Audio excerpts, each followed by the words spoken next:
like to introduce Brenda Redmond to my right.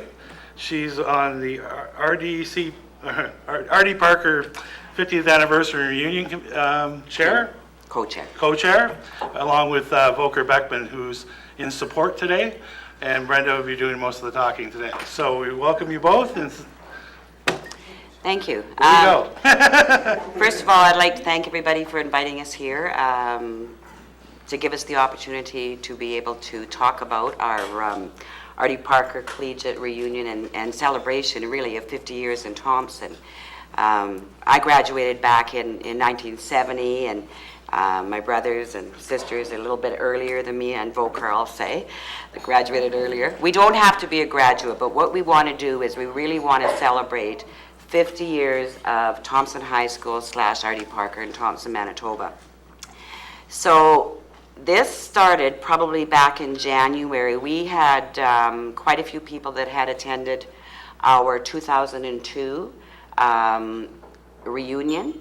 We had approximately 350 people attend from out of town. So those were a lot of the people that, you know, grew up in the North and helped make the North what it is today.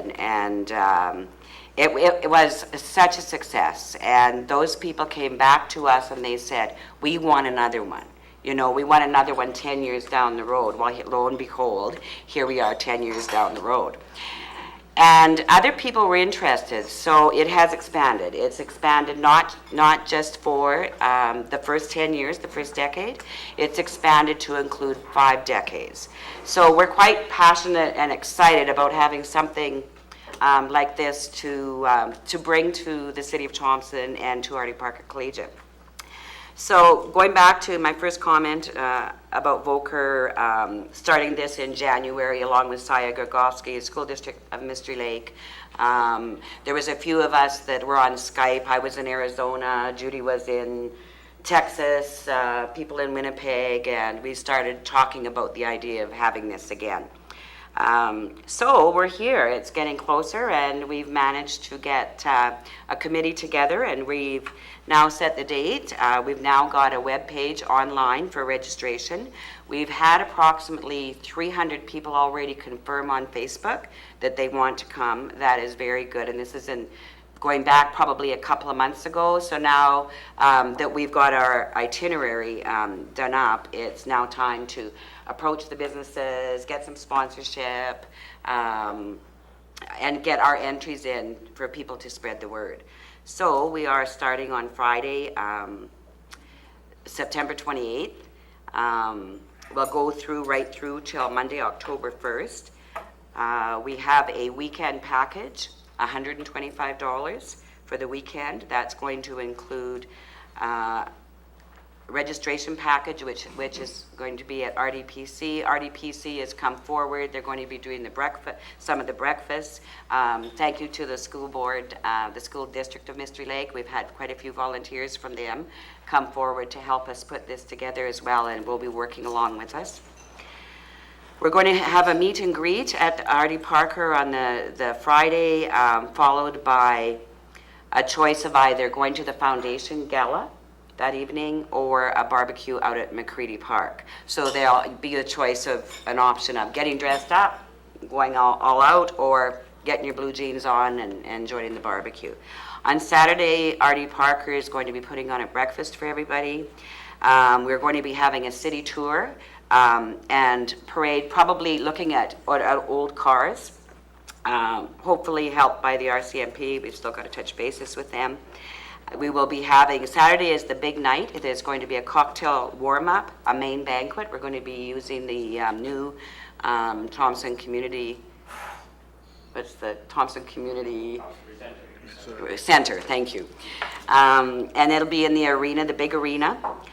We will also be having speakers. There will be decade group photos. So we will have the 5 decades, and we will have the photos taken by Chris Sundevik, which will be given to the participants. Sunday, we're going to start out with a breakfast at the different restaurants, a bus shuttle to Paint Lake, choices of golfing, bowling, Pichu Falls Tour, Paint Lake Tour, Sunday evening mix and mingle by decade. So we've got all the different bars per decade. So depending on the size of the decade, the biggest one is the Legion, you go to the Legion, right? If the biggest group is the second biggest Trappers, then we go. So it depends on how many registrants there are per decade. So some of this will be for everybody, and some of it will just be for each decade. We'll be finishing off on Monday morning at a farewell breakfast, again at the different restaurants, and that will be the weekend. A lot of work to do ahead of us. So we're asking, spread the word. We have a website. We're giving out these cards. We're spreading them all around town. So if anybody has any questions or wants to register, you can register on our website, www.rdpc50.ca. Have I missed anything, Volker? No, that's wonderful. Yeah, absolutely. Saya? Yes, there's two things. The elementary schools are going to be open. Oh, 50th anniversary for Riverside as well. And all the elementary schools are going to be open, so you can tour if you've been to one of those, and then they will serve lunch at, that's Friday or Saturday? Saturday lunch. Yes. So, and also the Christian Council, the Christian community is on the itinerary. There will be an opportunity to go and worship on Sunday mornings, and those churches will provide lunch. So that's a good thing. Thanks, Saya. The other thing is our last reunion was a real success. I mean, it wasn't just a success in being able to see all those people again, but it was a success in that we were able to raise $9,000 to give back to Artie Parker Collegiate. They put new carpeting and seats, I believe, in. This year, our goal is to raise $10,000 to give back to the high school, to the Artie Parker, and also the community foundation. We had a mix-up at night, so we were looking at the Saturday night for our big banquet, and they have their big gala as well, so they were gracious enough to move it to Friday night, which enabled us to go ahead and do ours on Saturday. So we're also looking at 20% of our funds to go back to the Thompson Community Foundation. So one of the big things we found last time is how do we find people, right? I mean, there's probably 10,000 kids out there who've gone to Artie Parker Collegiate, and there is certainly a number of them that we know because we have a database from our 2002 event, some 1,050 names. We've been tracking those down. So we've had a head start in those first 10 years. But the other decades and what we've identified a decade leader for each decade to say, okay, your job is to find the kids you went to school with that year. So Alexander Ashton graduated in 2002. We're saying, Alexander, you need to find those people and get them on your database because you want to let them know so they can plan their travel time. If they only find out about this in August and they already took their summer holidays, they'll say, yeah, I want to come to the reunion, but I already used up my holiday time, right? So now the word is get the message out to friends so they have still 3.5 months to plan their trip or whatever, right? Because otherwise it's too late. Okay? So that's the word out.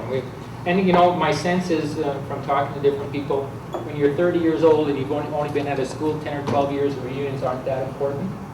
The older you are, the more important they become because you want to hang on to those memories, whatever, right? So we anticipate it's the older generation who will just be coming here en masse for another 3-day loving. There's a couple of marriages that came out of the last one, believe it or not. That's not the whole story. I'll tell you later on. TMI. Yeah, one of those wild things. I do have a couple well, you answered one of them actually, because you said there's about 1,050 people. Any idea how many you'd have, like, potentially? You know what? We were hoping between 500 to 700 originally. We've had one of the glitches has been in trouble with our website. We had problems with the website, and the person who was putting it together at the district had a tragedy in his family, and then he had to go overseas for a month because of that situation. So the website didn't get done until just the last few weeks. Because that's what everybody now, you can go to the website, you can take a look, you can register, you can post comments, and we found last time it was the comments on the website that really started to get people's attention, and someone would say, wow, Danielle, I haven't seen her in like 15 years, she's going, well, I gotta go too, right? So that interaction is critical, and we haven't had that until the last 2 weeks. Facebook too, right? Well, certainly Facebook, right? Facebook works again for the younger crowd, Yep. doesn't work so well for the kind of over 45. That's correct. So my next question is, everybody, If you graduated, raise your hand in this room. Well, don't have to graduate, just attended. Just attended. So everybody else from outside? I'm still going. I'll volunteer or something, eh, you know? I just want to be the fly on the wall. Just kidding. Just want to tell you one little funny story that happened last time. This is how this works, right? So we're trying to track down friends we went to school with, and when a young lady leaves at grade 12 and moves away, gets married, and changes her name, she now becomes really hard to find. There's somebody out there who knows one, who knows her, right? So we were trying to find a friend that I went to school with called Valerie Wakefield. She and I graduated together in grade 12. So I hadn't seen her since she was 17, right? So we're going through our database week after week. We're phoning, well, it wasn't Googling 10 years ago, it was just emailing the website. Couldn't find her. So then somebody says to me, well, I think she owns a hotel in Haines Junction, Yukon. I'm going, Haines Junction, Yukon? So, of course, I did another, Canada 411, Valerie Wakefield, nothing in Haines Junction or whatever. So I thought, well, there's got to be hotels there. So I Googled, there were 2 hotels in Haines Junction. So I phoned the first one. Now, we had a committee in 2002. We did it this way. Every week we'd phone and say, hi, you don't know me. My name's Volker Beckman. Are you the Danielle Adams I'm looking for? No, wrong number. Okay. So I called this hotel. I said, is there a woman who owns this hotel? And the guy said, no, I own the hotel. I said, what about the other hotel in town? He says, no, you can try, but it's owned by another couple, right? So I phoned the second hotel. Hi, my name's Volker Beckman. You don't know me. I'm kind of looking for Valerie Wakefield. Does she own this hotel? And this woman says, no, my husband and I own it. And I said, well, I'm looking for a Valerie Wakefield. Is there anybody in Haines Junction who owns a business whose name was Valerie Wakefield? She says, well, there's a Valerie Drummond who owns an outfitting adventure camp in the Clohane Mountains. Maybe it's her. I said, no, my Valerie is a little petite bookworm girl. She wouldn't be doing outdoor adventure camps. So she says, this woman, who I've never spoken to in my life, says, well, do you want Valerie Drummond's phone number? I said, sure. Joe, there's some guy that phoned for Thompson. He wants Valerie Drummond's phone number. Get it for him. So I get this phone number. I call the next number, right? This guy answers, and I said, hi, you don't know me. My name's Volker Beckman. I'm Everyone. Could I speak to Valerie Drummond, please? He says, just a minute. So all of a sudden, this lady answers, said, hi, I know if you know me. My name's Volker Beckman. I'm from here in town. I'm looking for a Valerie Wakefield. Do you know who she is? There's no answer. Hello? Hello? All of a sudden here. Oh. So we had this hour-long conversation, and I said, who's the guy who answered the phone? I kind of didn't sound like that. And he says, that's my son. He's 27 years old, and he's a certified guide in my adventure camp. I said, stop. Think about this for a minute. The last time I talked to you in grade 12, you were 17 years old, and I'm talking to you now, and you have a 27-year-old son? Good grief, right? So I said, where's your brother, your older brother? Well, he's a helicopter pilot in Alaska. Where's your sister? Oh, she's a retired teacher in Florida. I said, geez, do you separate your family in North America? Well, they all came back. They had a family reunion. They had a great, great time in the reunion in Thompson. perfect. So those are the kind of stories that happen when people have left school and haven't seen each other for 20 years. Yeah, absolutely. So that's what's going to happen here, too. You're starting something